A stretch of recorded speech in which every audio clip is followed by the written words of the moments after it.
Hello Sir Mike and Auntie Z at sa lahat ng mga nanonood. Here's my entry for One Moment in Time Challenge ni Sir Mike and Auntie Z. So, sa akin po Sir Mike, ang One Moment in Time experience ko po na mai-share sa inyo siguro yung time na nalaman kong buntis ako kay Claire. Kasi alam nyo guys, na depressed talaga ako nung time na yun. Na-depress ako nung time na yun. Kasi during that time, 2022, hindi pa talaga ako ready na magbuntis ulit. Kasi hirap ako magbuntis. Hirap ako magbuntis at panganak. Sobrang hirap. Kaya as in, pag naalala ko talaga tong time na to, parang hindi ko mapigilan na iba pa yung naramdaman. Kasi naalala ko yung feeling ko noon. Maalala ko yung naramdaman ko noon. Yung time na yun. Sobrang hindi ako ready. Hindi ako ready mag-buntis ulit. Dumating pa sa point na inaway ko sa cell. Siguro matatawa kayo guys. Kasi siguro 2 weeks ko siyang hindi pinansin noon. Talagang hindi ko siya kinikibo. Nagagalit ako sa kanya. Kahit sa chat, magka-chat ka. Parang sa kanya ko pinanton yung galit ko ba. Yung inis ko, ganon. Kahit alam ko naman sarili ko na hindi lang naman siya may kasalanan. Serious mood mo. Kasi nung time na yun talagang na-depress ako nung nalaman ko. Buntis ako kasi nga hindi ako ready. And ayaw ko na talaga mag-buntis. Kontento na ako sa dalawang kong anak, kay Kian, kay Batchik.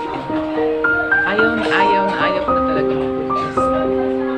Kasi na-experience ko na yung hirap eh. Yung hirap maglihi, manganak, mag-breastfeed, mag-alaga ng newborn. Yun talaga guys, ang nakaka-trauma sa mga hindi pa alam niyo yung mga nanay, mga kapwa-mamshis. Ang hirap, lalo na kung hindi ka naman ready financially, di ba? Magastos din mga anak. Magandang mo nun. Parang hindi ko na maasikaso ng maayos yung dalawa ko. Iyak ako gabi. Ito pala naiyak na. Kasi ayaw ko na talaga nun. Ayaw ko na talaga magbuntis. Dumating pa sa point na parang kinag-question ko si Lord, bakit? Nagdasal naman ako. Araw-araw naman ako nagdasal na hindi na ako magbuntis. Yung ganon. Yung ayaw ko na magka-baby ulit. Ayaw ko na mag-alaga ulit ng newborn. Yung ganon. Pero alam mo guys, kung gaano ako nahirapan sa kanya magbuntis, nung nanganak na ako sa kanya, sabi ko talagang sobrang worth it. Sobrang worth it. Kasi nagka-baby girl na kami. Na yung pangarap, isa sa mga pangarap namin. Nung una pa lang na magbuntis ako. Kay Kian, talagang pangarap ko na magka-baby girl. Alam, ang grabe yung feeling mo na sa wakas, sobrang worth it naman pala. Doon ko talaga guys napatunayan na iba talaga si Lord.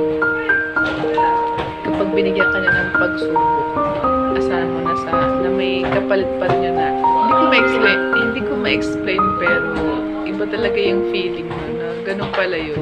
Kung gaano ako nahirapan nagbuntis ako kay Claire, kung gaano ako nag-depress na nalaman kung buntis ako sa kanya, ganun din kasaya nung nanganak na ako kahit mahirap, pero nung nakita ko siya na ay may baby girl na ako, ang lusog-lusog, ang taba-taba. Sobrang saya ko nun. Yung lesson dito na natutunan ko talaga is magtiwala tayo kay Lord na lahat makakaya natin. Magtiwala lang tayo sa kanya. May binibigay siyang pagsubok sa atin, malalagpasan natin. Yan lang. Thank you Sir Mike, Auntie Z, at sa lahat ng nanonood.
I'm racing with destiny.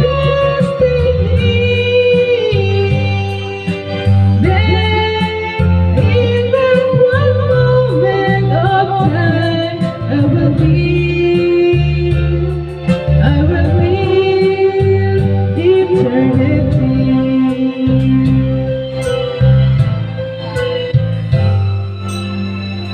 I've lived to be the very best. I want it all, no time for less. I've laid a plans, no laid a chance. Here in my hands, give me one moment in time when I'm more than I thought I could be. When